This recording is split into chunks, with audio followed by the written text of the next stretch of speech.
future of AI adoption in Nigeria's civil society and media ecosystem. And I'll be calling on stage to handle this. You've seen him before, but hey, how about we see him again and hear from him? Akintunde Babatunde. Let's put our hands together for him as he runs us through this all-important part of the program as we coast home. Thank you, Kaede. Good afternoon, everybody. And thank you to all the, good evening. And thank you to all the speakers. I think it's been a very interesting experiment. Just a little background as to what we want to do now and why. So I think that Dapsy had said earlier today why we had to put together this conference as at CJID. But we also wanted to do, if you notice with the panel sessions, it's been a mix of industry players, tech professionals, civil society, media. But what we want to do now is, so after now, what's going to happen? We want to see if media institutions would adopt AI, for instance, there has to be some level of principles that would guide that. If civil society institutions would do that, there have to be some principles. If you look at the way some organizations do it, if you read a story that a part of it has been, AI has been used for a part of it, you will read at the end of it to say, AI has been used for X, Y, Z. So it's important for organizations to think about that.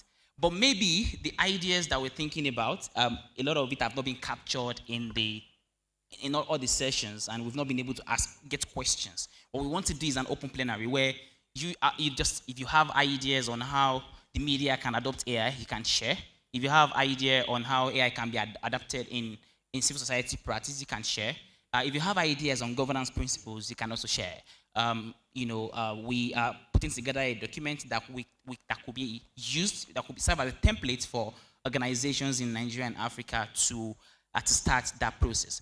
We are part of the national AI strategy with the ministry, but we thought that there need to be more voices, and it's important for us to get from everybody in the room. So we have about 1, 2, 3, 4, 5, 6. So I'm going to take 6, but just mention your name, your organization and the sector, university, media organization, and you just give us an idea. Yours could be on, safety adoption. Yours could be on ethics. Yours could be on inequality. It's okay. We have folks who are taking a record of that. We will be sharing these with participants, but we would also be taking this as an institution to the places that matter, because sometimes. The way he was saying that it's part of some high-level conversation, we could also share some of those perspectives with him, and then it could also help so that we don't just end it here with all the conversation. So, are you ready? Okay. So, I'll just give you a 1, 2, okay, 3 male, okay, 4. That's just 1 female. That's scandalous. Can I get 1 more? 5, 1 more, 6. All right. So Nicholas, I think okay. So your name, your organization, and your perspective. Number 1.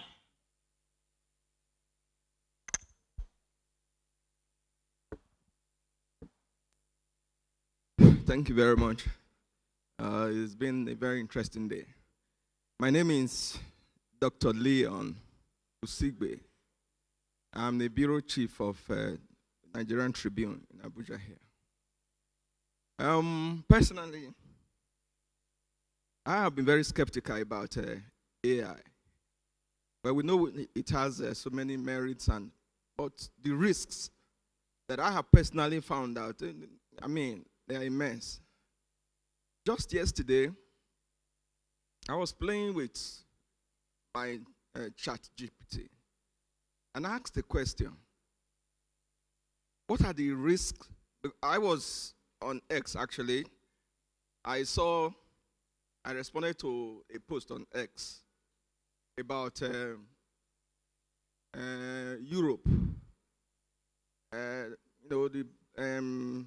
Not population now, yet the population of Europe, going down. And I read the comments. I made my own. And I said, the major reason may be because of, same-sex activities, and genital mutilation. So because of that, maybe Europeans no longer give birth as much as they ought to give. So there were a lot of comments. Then I now asked my ChatGPT, what are the benefits of sex change? And what are the risks? So they gave me the answer I got were, well, these are the benefits, these are the risks. But why I got scared of the AI is that the answer appeared to be convincing me on why I must do sex change or gender affirming procedure. So somebody has mentioned biases that exist and how the AI carry them forward. This is a very important issue. So if my worry now is that, how do we begin to sift the chaff from the grain? Right. Because I don't want to see a situation where everything is swallowed, line, hook, and sinker. So data transparency in the training of AI. That's the summary of that. Thank you very much. Thank you. I'm Dr. Hashim Mohammed Suleiman from Ahmadu Bello University, Zaria. I don't know, but I will say I have like close to 7 to 8 years experience of teaching final year students online communication. In my departmental conference and in a lot of comments here, what I'm observing is moral panicking. When radio came, the belief then was that it will corrupt our society. It didn't. Television, in fact, the radio experiment, people were carrying things, the world has come to an end. That gave us to SRT, stimulus response theory. Television came. Handset came, that small Nokia. Oh, you should guard your daughters. The boyfriend will just call her, she will bring child. It didn't. We now have smart screens.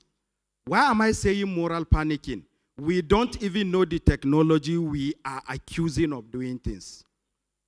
So we need to first and foremost know the technology. Why am I saying this? I'm coming straight from the far north. I went to train some young people on AI and social media. And when I started talking, they didn't know anything AI. But what did I do? Because almost 99.9% of them were Muslims. I say, okay, let's use this AI technology, ask it to write a Jum'at Hutubah on peaceful living in Arabic. And then I got their attention, all of them, almost 200 of them, sponsored by a senator. And it was live, it did the Hutubah. I now say, okay, translate the same Hutubah to English. It did. Somebody just shouted, can it do it in Hausa? I said, translate it to Hausa. It did it in Hausa. As I'm here, they are disturbing me with calls. Yes. So right. We don't know this technology. Right. The first thing is know the technology. For goodness sake, when internet came, nobody knew there would be economy in internet. Now we have multimillionaires on the net. Thank you very much. So please know the technology before right. attacking it. Avoid moral panicking. Thank you very much. Moral panicking. AI literacy, hi guys, that's important, and that's why we are even having this conversation in the first place. Thank you very much, Doctor. In regards to your students. Thank you very much. My name is Samuel Ajayi from Agora Policy. This has been a great conversation. I just wanted to point out that, yes, I'll just take a leaf from where he stopped. A key thing that I've noticed is that there's been a lot of conversations. I've not had a lot, maybe because of our focus on how this essentially brings the economic benefits that this brings to nations and indeed countries, right? And I find out that sometimes during conversations like this, we have been hearing a lot about regulations, which is great. And a lot of people have been talking about the risk-based approach by the European Union. But at the same time, we must also consider the effect this may have on the potential of innovation in artificial intelligence, because this is very important. Right. And I want to say this, that yes, it's correct. We must know what we are doing. Yesterday, Anthropic published a paper, first time looking into how LLMs work. That's what will give us more context on how to better regulate, which is why I'm like, okay, let's take a step back. Right. Let's observe, because our realities are different. What we need from it is different. We want it to use as much as possible, we want to protect our people from harm, but at the same time, we also must consider the economic benefits indeed for nations like Nigeria. And I'll close with this. Somebody mentioned about jobs, and I like to say that there's what they call the Gibbons paradox, right? In the sense that a technology that comes into play, sometimes people wonder and say, oh, this technology is taking away jobs away. But what it does is that it raises the standards of the jobs. Right. So, for example, a journalist has to do more. Thank you very much. I think it makes sense to know that AI adoption in specific sectors, it becomes important. And the CGID will be hosting another AI convening specifically on that in November. So watch out for it. Okay, I think that's number 3. Number 4, somewhere around there. I think that's number 4. Okay, yes. Good evening, everyone. My name is Favor Zimoni from Redeem FM Port Harcourt. So I came across an article on LinkedIn talking about an open letter to Metal telling them not to they are talking about their decision to abandon CrowdTangle rather, and the fact that CrowdTangle helps journalists monitor election processes and all of that. And what it seemed to me like journalists are dependent on these giant tech companies, and that is why they can go ahead and, yank off something like crowdfund that is very essential to the practice. So my take is that journalists should be more into the tech. They should create their own platforms like what we're seeing with all these fact-checking apps. There should be more platforms or technology that are journalist empowered such that, their capacities or their features are not just yanked off at any point. Right, thank you very much. CrowdTangle is going, but Meta has created another one called Meta Content Library to replace CrowdTangle. I'm not speaking for Meta, but I think it's also important to know what are the other tools that they have out there. Talking about individual sectors building tools on their own, I think it feeds into a lot of the other talks that say we need to first understand the technology. If you understand the technology, then we come from a place of knowledge, and then we collaborate. So that way, it makes sense. Thank you very much for that intervention. Number 5. Thank you, Akitunde. I'm very excited about the opportunities that AI offers to journalists. Now, one is I write for Premium Times, and what I would like to see, and I know CGID has presence in several African countries, is to see how our articles will be, or whatever I wrote will be translated into an audio first. And then whatever I'm going to write, maybe in the coming months or years, I would like to see it in, let's say, several other languages, African languages, so that somebody from Liberia or somebody from any other place in Africa. So that's right. So the language dynamic, I think a lot of that have been said time and again today. There are also areas of opportunities for technologies to get on. Just to mention that tomorrow we will be inducting the AI in Journalism Fellows at the CJID. And what we are doing with that is to have a mix of journalists, technologists, and researchers together to form a group, and then they would ideate together to build AI tools that could potentially solve some of the challenges in journalism, or that could also potentially disrupt the way journalism is practiced. So a lot of things are happening here and there. I think it's just important for us to also be part of the conversation. So thank you very much, Kabiru, for that intervention. I think a lot of people have noted that. We have also noted that at the CJID. I think I have one more. Okay, fine. Good evening, everyone. My name is Yusuf Nurat Tosin. I'm actually a lecturer at the University of Abuja, Department of Broadcast and Film. So I want to thank CJID for this opportunity.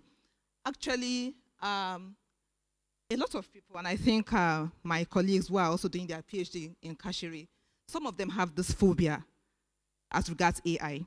And you will see that most of us, when they tell us to bring research topics or make seminar presentations, we want to avoid anything that has to do with AI because of the fact that when they start asking you questions and in-depth questions as to what is your knowledge view, of course, a PhD, you have to express yourself, what is your knowledge, and you have that knowledge gap. So by coming here, I now have a direction as to what AI does, and to erase that phobia. The second one is media literacy, I think, which Ms. Kaderia mentioned, which is very fundamental. I think CJID have done a session, I think, which Akitunde, you also, and other members on that last workshop as Dubawa, when you spoke about media literacy. I think it's a continuous discussion, and I think it's an ample area that one can also leverage in as a researcher. Right, thank you very much. We cannot overemphasize the role of media and information literacy. Ladies and gentlemen, thank you for sharing your thoughts and ideas. We didn't want to leave this place without getting to hear what are the things you think we could do better, not just in the CGID, but also within the industry as a whole. It's been a pleasure, and I think at this point, my job is done. Kayode, are you there? It's been the one calling people. So right now, ladies and gentlemen, oh wow, I think I have to practice that because I can just switch careers. I'll wait. Ladies and gentlemen, jam your hands together for Kayode Okikiolu.